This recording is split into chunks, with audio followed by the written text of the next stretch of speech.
Assalamualaikum warahmatullahi wabarakatuh. Perkenalkan nama saya Waode Nureski Rahmadani dengan nomor standbook O1A1200049. Saya dari kelas A. Di sini saya akan menjelaskan tentang metabolisme karbohidrat. Pada pembahasan pertama yaitu definisi glikolisis, glikogenesis, glikogenelisis, dan gluconeogenesis.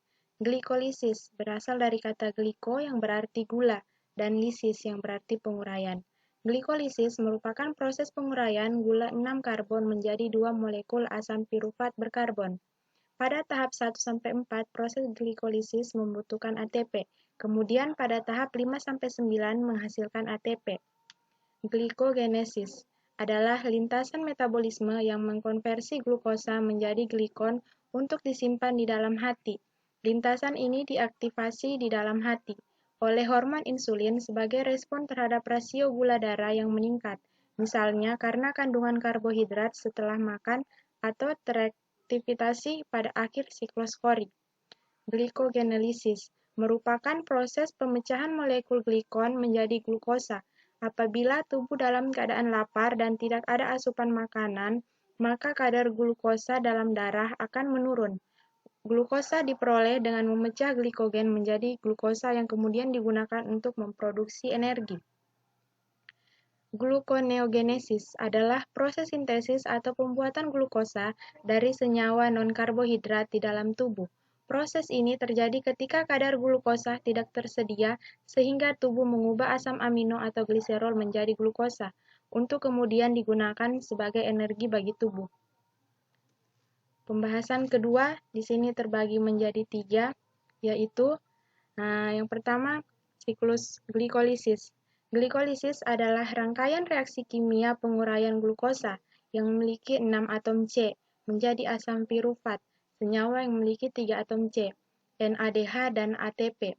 NADH adalah koenzim yang mengikat elektron H, sehingga disebut sumber elektron berenergi tinggi. ATP merupakan senyawa berenergi tinggi. Setiap pelepasan gugus fosfatnya menghasilkan energi. Pada proses glikolisis, setiap satu molekul glukosa diubah menjadi 2 molekul asam pirufat, 2 NADH dan 2 ATP. Glikolisis memiliki sifat-sifat antara lain, glikolisis dapat berlangsung secara aerob maupun anaerob.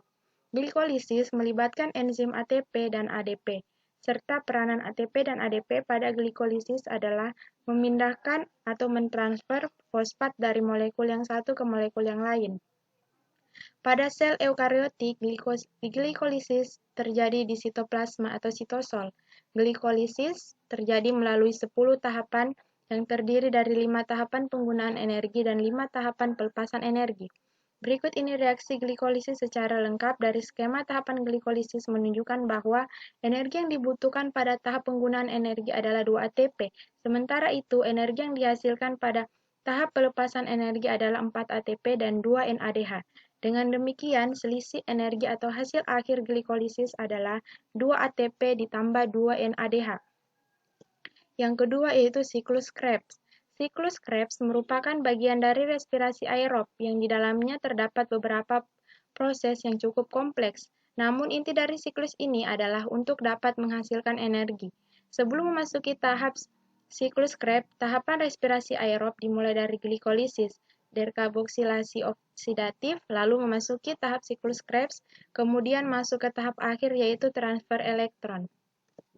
Rantai respirasi atau transfer elektron.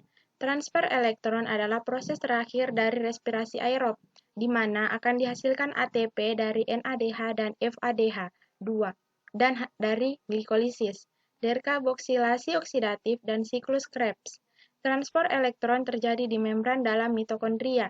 Di membran ini terdapat bagian-bagian penting yang berperan sebagai penerima elektron, yaitu kompleks protein 1, kompleks protein 2, kompleks protein 3, kompleks protein 4, ubiquinone, dan sitokrom C.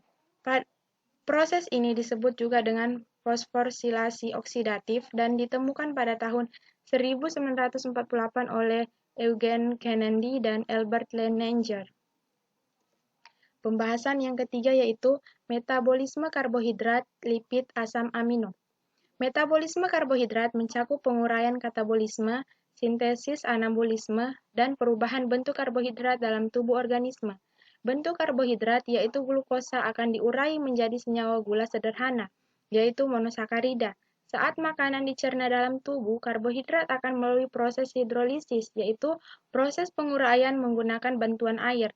Pencernaan karbohidrat tersebut terjadi dengan cara mengurai senyawa kompleks polisakarida menjadi senyawa sederhana monosakarida. Ketika makanan dikunyah di dalam mulut, makanan akan bercampur dengan air liur yang mengandung enzim pitialin yang akan menghidrolisis pati menjadi sebuah maltosa dan gugus-gugus glukosa kecil yang terbentuk dari 3-9 gugus glukosa. Setelah makanan tersebut ditelan dan masuk ke dalam lambung, makanan tersebut akan bercampur dengan zat yang akan disekresi lambung. Kemudian, makanan tersebut akan masuk ke dalam duodendum dan bercampur dengan getah pankreas. Hasil akhir dari metabolisme karbohidrat adalah senyawa-senyawa gula dalam bentuk fruktosa, gluktosa, monosakarida, dan manosa. Senyawa-senyawa ini kemudian akan diabsorpsi melalui dinding usus dan akan terbawa oleh hati dan darah. Yang terakhir, metabolisme di tubuh manusia. Proses glikolisis aerob dan energi ATP yang dihasilkan satu glukosa. Respirasi aerob adalah proses penguraian senyawa organik menggunakan oksigen bebas. Respirasi ini berlangsung di dalam organel sel yang disebut mitokondria.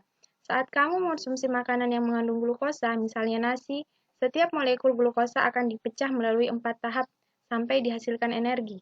Respirasi aerob dalam satu molekul glukosa menghasilkan 36 ATP.